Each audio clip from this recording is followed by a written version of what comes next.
first investment property with $0 out of my own pocket. Yes, literally $0 that came out of my checkings or savings account was actually used to buy this house. Now, that includes down payment and all closing costs. There are so many different strategies that you can use to invest in real estate. And sometimes it involves getting super creative. If you want to know how I did it, keep watching for more.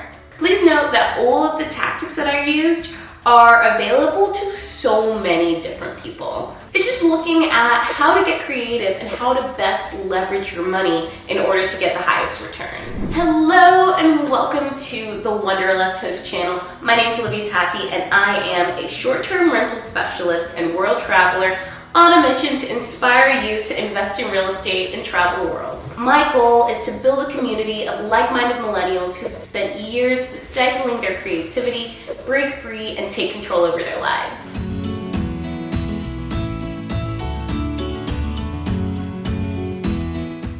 I paid legitimately $0 out of pocket when I bought my first investment property. My bank account did not change. And I didn't become house poor. I feel like that's a common misconception people have, that you'll become house poor whenever you buy a house. The reason I chose these specific methods is because I actually wanted to keep more cash on hand so that I can invest in more properties and also have more cash on hand to invest in my own business too. Buying my first investment property propelled me in the right direction, and it was proof of concept for me too. It got me to the point where I even felt comfortable quitting my full-time job so that I could pursue what I wanted to do in life. And this was only 10 months after I bought my first property. So I'm here to share with you the 3 strategies that I use to buy my property with $0 out of pocket. The first thing that I used is an FHA loan. An FHA loan is very much like a conventional loan, but it's secured by the Federal Housing Association. FHA. An FHA loan lets you put a down payment as low as 3.5%. So the house I bought was a little under $400,000, but we'll just use $400,000 for rounding's sake. At $400,000, 3.5% is $14,000 for a down payment. Now, that's huge. Most people think that they have to put 20% down on a house in order to buy it. 20% of $400,000 is $80,000. Now, which one would you rather pay? $14,000 or $80,000?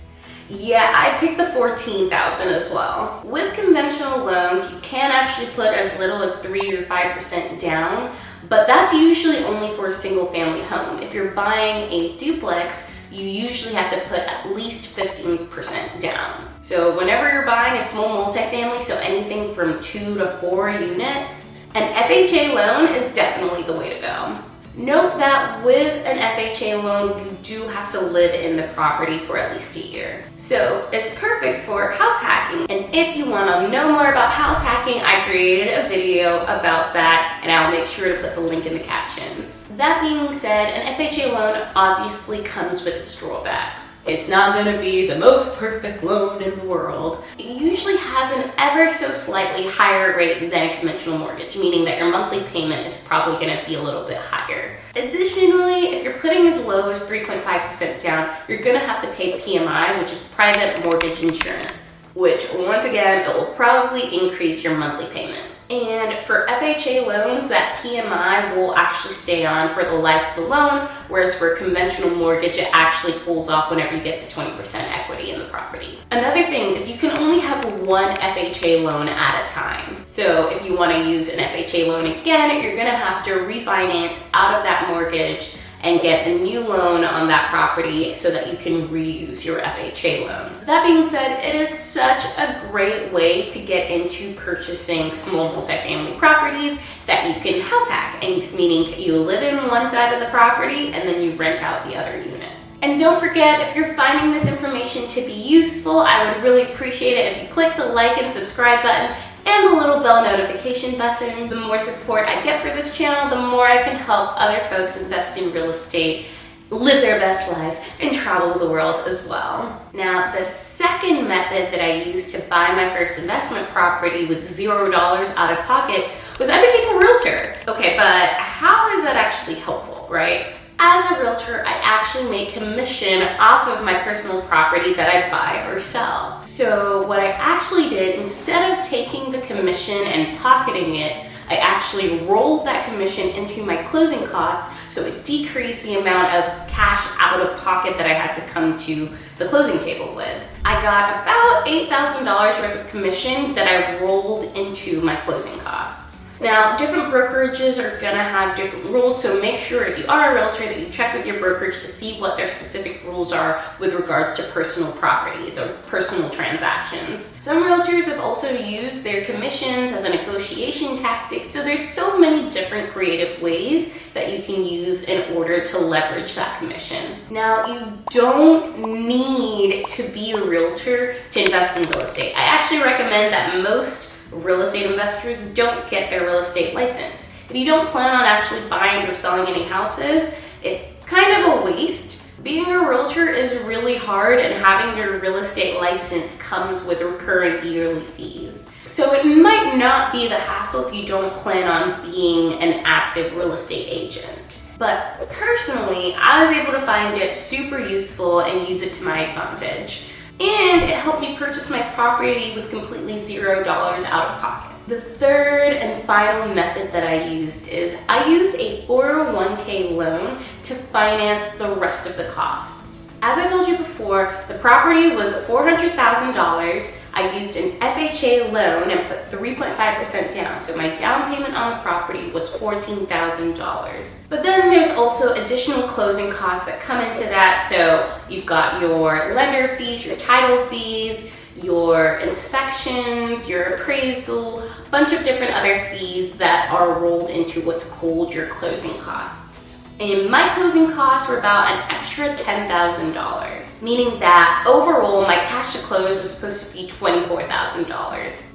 What that means is I was supposed to come on the day of closing with $24,000 from my bank account to buy this property. But then remember, since I'm a realtor, I was able to roll $8,000 of my commission into my closing costs. So that reduced that $24,000 to $16,000. But to top it all off, I've been investing in my 401k since I was 18 years old. And basically had a good amount of money sitting in that 401k account. But if you have a 401k, you know you can't actually take your money and use it without a penalty before you turn, I think it's either 59 or 60, 59 and a half, something like that. Someone can look that up. And I'm not gonna lie, when I opened my 401k account years ago, I had no idea what I was doing. My company just offered it, so I was like, sure, why not? Thankfully, I did. The frustrating thing for me is that I knew I could get a higher return than what I was seeing in my 401k account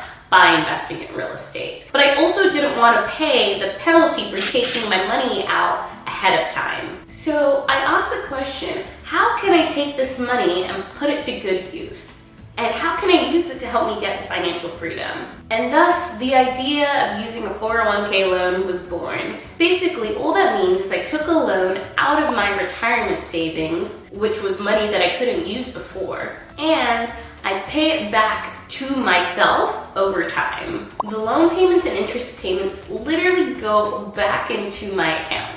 And the best part about it is the 401k loan that I was able to get, I literally got it at a 3% interest rate because it was a primary residence, and it's amortized over 30 years like a regular conventional loan would be. And so I took a 401k loan out for the remaining $16,000, which ended up being less than $100 a month out of my monthly paycheck, which is just a freaking steal. And the fact that, once again, no one ever tells you about these different strategies is bizarre to me. The best thing too is I got really lucky where I took money out at the beginning of 2022. And as we all know, stocks really didn't do too great throughout 2022. So I was able to take my money out at the height of the market, and now it's making a way higher return for me. And so those are the 3 methods that I use to come as $0 out of pocket when purchasing my first investment property. I hope this helps someone out just to know that there are so many different creative ways and strategies you can use to buy and invest in real estate. And if you did think this was useful, all I ask is that you hit the like and subscribe button, share this with a friend who may be be trying to do or get into the same sort of thing. And also, don't forget to hit that little bell notification button.